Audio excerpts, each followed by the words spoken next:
ఓం భద్రం కర్ణేభిः శృణుయామ దేవాः భద్రం పశ్యేమాక్షభిర్యజత్రాः స్థిరైరంగైస్తుష్టువాగంసస్తనూభిः వ్యసేమ దేవహితంయదాయుः స్వస్తి న ఇంద్రో వృద్ధశ్రవాः స్వస్తి నః పూషా విశ్వవేదాः స్వస్తి నస్తార్షో అరిష్టనేమిः స్వస్తి నో బృహస్పతిర్దధాతు.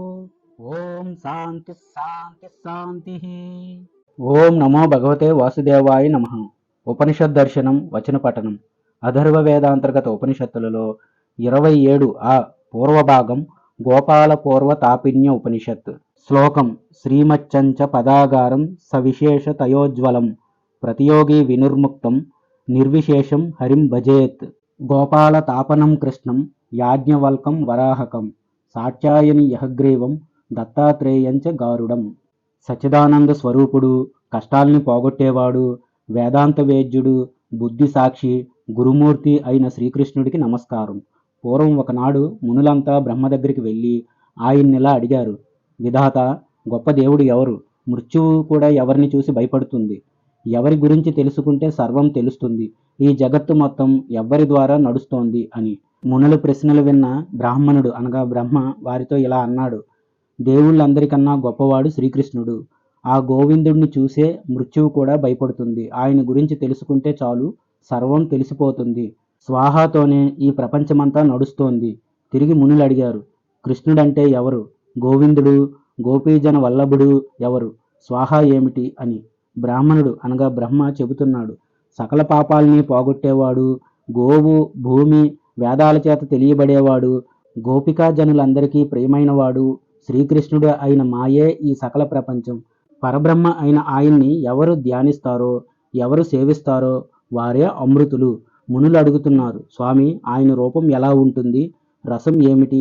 ఆయన్ని ఎలా భజించాలి అని.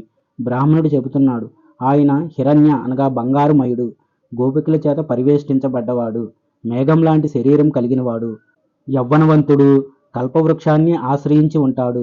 వాని గురించి కొన్ని శ్లోకాలు చెప్పబడ్డాయి.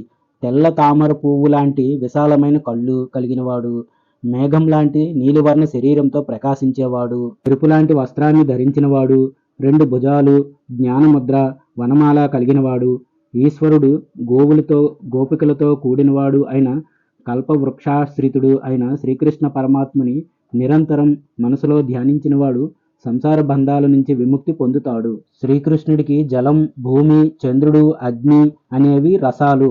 ఆయన్ని 1 కృష్ణాయ, 2 గోవిందాయ, 3 గోపీజన, 4 వల్లభాయ, 5 స్వాహ అనే 5 పదాల మంత్రంతో నిత్యం భజించాలి అనగా జపించాలి. ఆ విధంగా జపిస్తూ ఆకాశం, భూమి, సూర్యచంద్రులు మనస్సులని ఆయన రూపంగానే భావించేవాడు ఆ పరబ్రహ్మ రూపాన్ని పొందుతాడు. సాధకుడు ముందుగా క్లీం అనే బీజాక్షరాన్ని చేర్చి కృష్ణాయ గోవిందాయ గోపీజన వల్లభాయ స్వాహ అని శ్రీకృష్ణ మంత్రాన్ని మంచి భావంతో ఒక్కసారి ఉచ్చరించాలి. గతి అనేది ఏది ఉందో అది శ్రీకృష్ణుడికి ఉంది. భక్తి అంటే భజించటం. అది ఇహలోకంలో పరలోకంలో గొప్ప ఫలాన్ని కలిగిస్తుంది. కృష్ణ పరమాత్ముని విప్రులు గొప్పగా భజిస్తారు. గోవిందుడిగా ఎన్నో రకాలుగా ఆరాధిస్తారు. గోపీజన వల్లభుడు లోకాలన్నిటినీ ధరిస్తాడు. స్వాహాశ్రిత్రుడైన ఆ స్వామి జగత్తుని వృద్ధి చెందిస్తాడు. సకల భువనాల్లో ప్రవేశించిన వాయువు ప్రతి ప్రాణిలో ఏ విధంగా పంచప్రాణాల రూపంలో ఉన్నాడో అలాగే ఒకే కృష్ణుడు జగత్తుని ఉద్ధరించటం కోసం పంచపదాలతో కూడిన మంత్ర రూపంలో ప్రకాశిస్తున్నాడు. మునులు అడిగారు, విధాత, అఖిల జగత్తుకి ఆధారమైన వాడు పరమాత్మ అయిన శ్రీకృష్ణుణ్ణి ఎలా ఉపాసించాలి అని. బ్రాహ్మణుడు అనగా బ్రహ్మ చెబుతున్నాడు, శ్రీకృష్ణుడి పీఠం బంగారుమయంగా ఉంటుంది. 8 దళాల పద్మం, దాని మధ్యలో అగ్ని అస్త్రాలు 2 ఉన్నాయి. వాటి మధ్యలో కృష్ణాయ నమః అనే వర్ణంతో కూడిన బీజం ఉంటుంది. బ్రహ్మతో కూడిన మన్మథ గాయత్రిని యథావిధిగా లిఖించాలి. తరువాత భూమండలాన్ని శూలవేష్టితం చేసి వాసుదేవుణ్ణి, రుక్మిణి ఇత్యాది శక్తుల్ని, నందాది వసుదేవుడు మొదలైన వారిని, అలాగే పార్థుడు మొదలైన వారిని విద్యాధి సహితంగా ప్రతిష్ఠించి వారిని 3 సంధ్యల్లో వివిధ రకాల ఉపచారాలతో పూజించాలి. అలా పూజించిన వాడికి సమస్తం లభిస్తుంది. ఒక్కడు వశీభూతుడు, సర్వత్రా వ్యాపించినవాడు అయిన శ్రీకృష్ణుడు అందరితో స్తుతించదగినవాడు.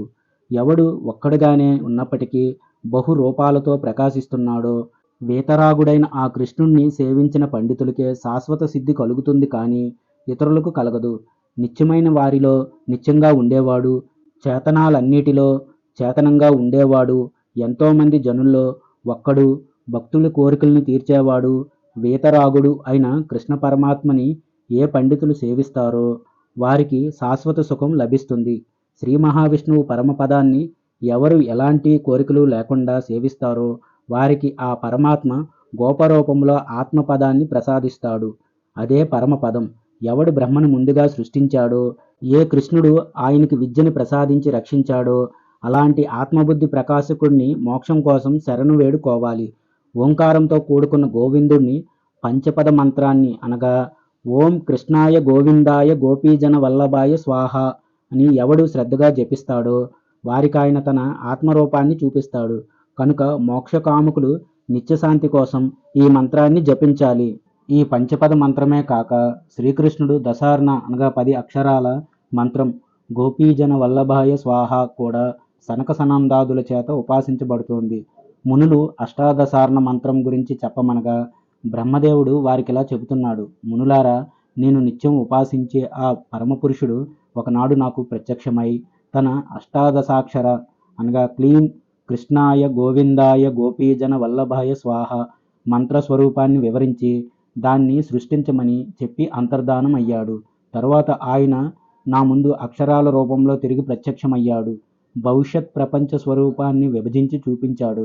దానితో నేను ఆకాశాన్ని, దాని నుంచి పృథివిని, పృథివి నుంచి అగ్నిని, బిందువు నుంచి చంద్రుడిని, దాని నుంచి సూర్యుడిని, క్లీంకారం నుంచి శ్రీకృష్ణుడిని, ఆయన నుంచి ఆకాశం, దాని నుంచి వాయువు, దాని నుంచి సురభి అనే విద్యల్ని సృష్టించాను. దాని తర్వాతే స్త్రీ పురుషుల భేదంతో కూడిన ఈ సమస్త సృష్టి జరిగింది.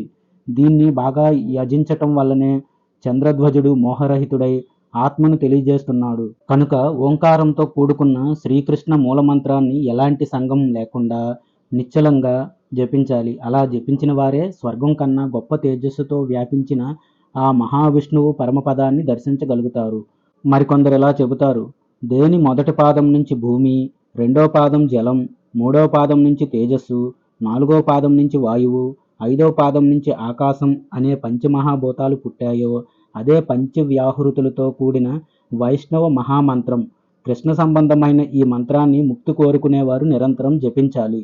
ఏ మంత్రం మొదటి పదం నుంచి క్లీం 1 భూమి, రెండో పదం కృష్ణాయ, మూడో పదం గోవిందాయ, నాలుగో పదం గోపీజన వల్లభాయ, ఐదో పదం స్వాహ నుంచి వరుసగా 2 నీరు, 3 తేజస్సు, 4 వాయువు, 5 ఆకాశం అనే పంచమహాభూతాలు పుట్టాయో ఆ మంత్రాన్ని ఉపాసించాలి. అలా చేసిన వారే చంద్రధ్వజుడైన విష్ణువు పరమపదాన్ని పొందుతారు. అదే విశుద్ధమైన, విమలమైన, శోకరహితమైన పరమపదం. ఆ పరమపదం అనగా అష్టాదశాక్షర మంత్రం సాక్షాత్తు వాసుదేవ స్వరూపమే తప్ప మరొకటి కాదు. ఏకంగా ఉన్నవాడు గోవిందుడు, సచ్చిదానంద విగ్రహుడు, పంచపదుడు, బృందావనంలోని కల్పవృక్షం నీడలో విశ్రమించినవాడు అయిన ఆ పరంధాముడిని నేను స్తుతిస్తున్నాను. విశ్వరూపుడు, ఈ విశ్వసృష్టికి స్థితి లయాలకి కారణమైనవాడు అయిన గోవిందుడికి నమస్కారం. విజ్ఞాన స్వరూపుడు, పరమానందుడు, శ్రీకృష్ణుడు, గోపికలకు నాథుడు అయిన గోవిందుడికి నమస్కారం. కమలనేత్రుడు, కమలాలమాల ధరించినవాడు, కమలనాభుడు, కమలపతి అయిన గోవిందుడికి నమస్కారం. కంసుడి వంశాన్ని నాశనం చేసినవాడు, కేసి, చాణూరులనే అసురుల్ని వధించినవాడు, వృషభధ్వజుడైన శంకరుడి చేత నమస్కరించబడేవాడు అయిన పార్థసారథికి వందనం. వేణునాద వినోదుడు, గోవుల్ని పాలించేవాడు, అహిమర్దనుడు, కాళింది కులలోలుడు, లోలకుండలాల్ని ధరించినవాడు, గోపికల ముఖపద్మాలకి సూర్యుడు లాంటివాడు, వృత్తశాలి, నమస్కరించే వారిని రక్షించేవాడు అయిన శ్రీకృష్ణుడికి నమస్కారం. పాపనాశకుడు, గోవర్ధనగిరిని ఎత్తినవాడు, పోతన జీవితాన్ని హరించినవాడు, తృణావర్తుడిని వధించినవాడు, నిష్కలుడు, మోహం లేనివాడు, శుద్ధుడు, అశుద్ధులకి శత్రువు, అద్వితీయుడు, మహాత్ముడు అయిన శ్రీకృష్ణుడికి నమస్కారం. ఓ పరమానంద స్వరూప, మాకు ప్రసన్నుడివి కా. ఓ పరమేశ్వర, ఆదివ్యాధులనే పాములతో కరవబడ్డ నన్ను రక్షించు. ఓ కృష్ణ, రుక్మిణీ వల్లభ, గోపీజన మనోహర, జగద్గురు, సంసార సాగరంలో మునిగిపోయిన నన్ను ఉద్ధరించు. ఓ కేశవ, కష్టాలను తొలగించేవాడా, నారాయణ, జనార్దన, ఓ గోవింద, పరమానంద, ఓ మాధవ, నన్ను ఉద్ధరించు అని ఆ కృష్ణ పరమాత్ముని నేను ఘనంగా స్తుతిస్తాను. మునులారా, మీరు కూడా నేను చేసిన విధంగానే పంచపదాలతో కూడిన శ్రీకృష్ణుడి అష్టాదశాక్షర అనగా క్లీం కృష్ణాయ గోవిందాయ గోపీజన వల్లభాయ స్వాహ మహామంత్రాన్ని జపించి తరించండి అని బ్రహ్మదేవుడు చెప్పాడు. ఎవడైతే ఈ పంచపద కృష్ణ మంత్రాన్ని శ్రద్ధాభక్తులతో జపిస్తాడో వాడు అనాయాసంగా పరమపదాన్ని పొందుతాడు. దోషరహితమైనది, ఏకమైనది, మనోవేగం కలిగినది అయిన ఈ మంత్రాన్ని పూర్వం దేవతలు కూడా పొందలేకపోయారు. కృష్ణుడే పరమదైవం కనుక అందరూ ఆయన్నే ధ్యానించాలి, ఆయన్నే పూజించాలి, ఆయన మంత్రాన్నే జపించాలి. అథర్వ వేదాంతర్గత ఉపనిషత్తులలో 27 అనగా పూర్వభాగం గోపాల పూర్వ తాపిన్యోపనిషత్తు సమాప్తం. స్వస్తి. జయ శ్రీరామ.